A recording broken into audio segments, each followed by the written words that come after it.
Bonjour! I am in France, Guérande to be precise. I'm here with La Peludier de Guérande, which is a sea salt company. I'm here to learn all about how real sea salt, Celtic sea salt, is made, the process, and all of the benefits that come from eating sea salt as opposed to something like rock salt. I'll tell you all about it as we go, but this morning we had a plane ride over the salt marshes, which was insane. I will insert some footage here because it was such an incredible experience. I was quite nervous. It was a very, very tiny plane. Oh, windy. Yes, I was very nervous because it was a small plane and I don't know why, but I just got a bit freaked out. But you know what? Absolutely brilliant. So smooth. Arguably nicer than the EasyJet flight that I had yesterday. So it was incredible, and to see the salt marshes from above was just very surreal.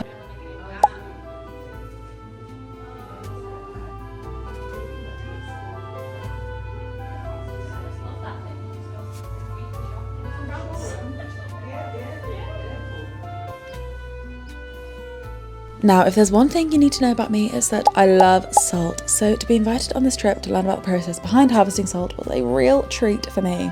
We're about to go in the plane and I am nervous. Squeaky bum time times 1,000. We are here. Then we will go there and come back. And this is exactly the area where there is a salt marsh.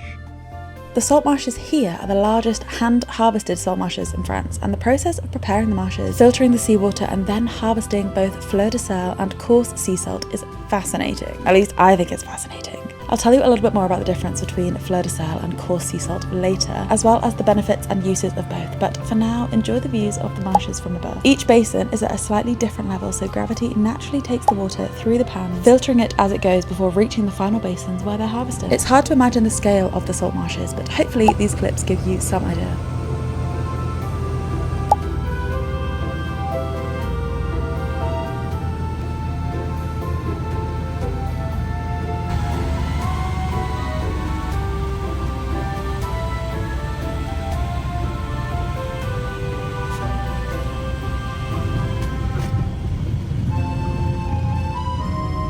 Hello! Bonjour! Bonjour!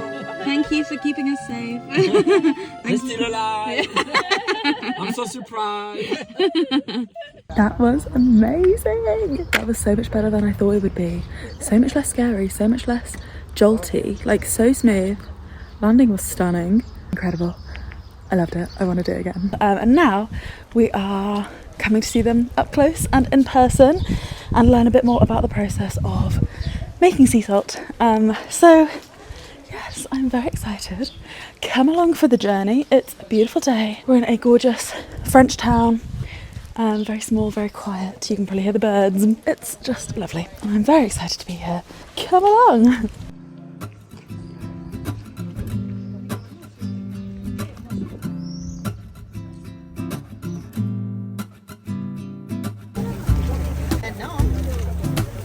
We have just had an amazing time at the museum. We've learnt so much about how the Peludier harvest the salt, the process of harvesting. It's incredibly seasonal and very, very interesting. And now it's lunchtime. We are by the salt marshes. They're all here. And we have a crepe van, so we're going to have crepe or galette for lunch. And then after that, we are doing a bike ride around the salt marshes. So our bikes are all lined up here. I'm sure it'll be fine. How wrong can a bike ride go, really? And if you fall off, then the salt marshes aren't that deep. So, very excited.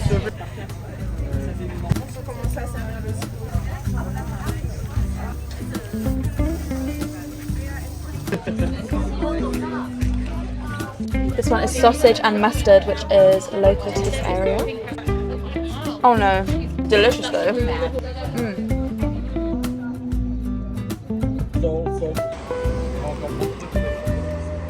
So the next stop on the tour today is a biscuit shop and museum, which is apparently very famous. Honestly, the smell just walking down the road, insane. It smells like pure butter and I love it. I think I might be getting sunburned,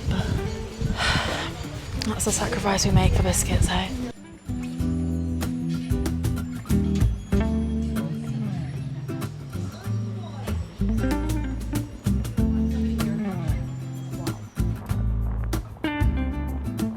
This is the pepper of the salt marsh. You can grind it like pepper.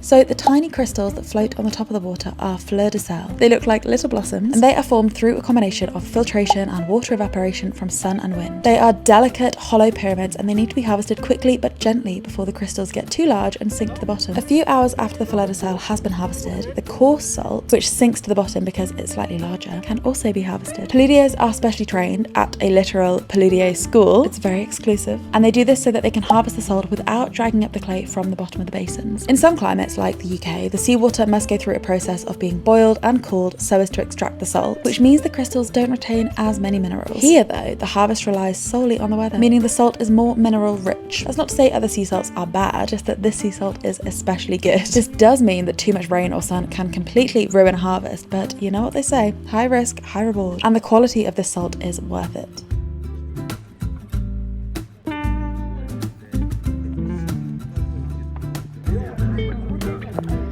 Fleur de sel, grey sea salt. Less salty than white salt. Usually table salt you have a more subtle taste. It is, yeah.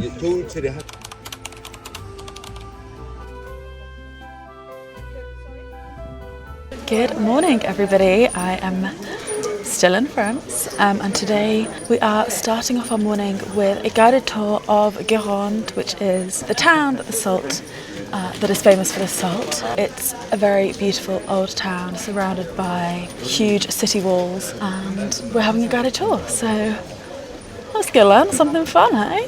So this house behind me is super interesting actually, because this is the house of an old salt merchant, and the reason that we know this is because the doors and the windows are all painted red. This is because the way that that red paint was made back in the day was actually a way of protecting the wood from the salt. So isn't that clever? They adapted their doors and their paint to suit their job, and it's the way that we can recognise the houses of salt merchants today. They specifically told us to mind our heads as we walked along the city walls, and you can hear how well that went for me in 3, 2, 1. It wouldn't be a trip to France without a French market, but I was disappointingly very restrained and had to leave the fresh produce behind, which, as you can see, was a challenge. There were huge wheels of French cheese, perfectly ripe strawberries that scented the whole market, local seasonal vegetables, and my favourite, artichokes, fresh fish, almond-studded nougat, and so much more. I think maybe I'll just have to move here instead of trying to take it back. There's too much to choose from, and it's all just too good. It is our last night here in Guérande, and we are at a stunning seaside restaurant. It's called Coco. I feel like it's only fitting that we have our last sea salt dinner by the sea. The theme for tonight was marinière, which is why I'm wearing the stripy t-shirt and the French neckerchief, or a neckerchief which I'm hoping makes me look French and not just a little bit silly, but it's all good fun, isn't it? Ooh, there's drinks. I'm gonna go get a drink.